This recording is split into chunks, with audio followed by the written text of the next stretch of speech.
Alam mo ba, isang simpleng habit lang at totally nagbago ang umaga ko. As in, life-changing. Hi, I'm Walter OFW and today isi-share ko ang one morning habit na sobrang nag-improve ng mood, energy at productivity ko.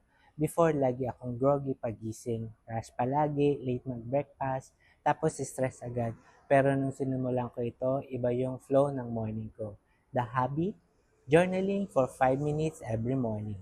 Hindi kailangan ng long writing, just three things I'm grateful for plus one main goal of the day. Ang effect, clarity, positivity, at mas motivated akong kumilos. Bonus pa, less stress, mas mindful ako sa buong araw. Ikaw, ano ang isang habit na nag-improve ng morning mo?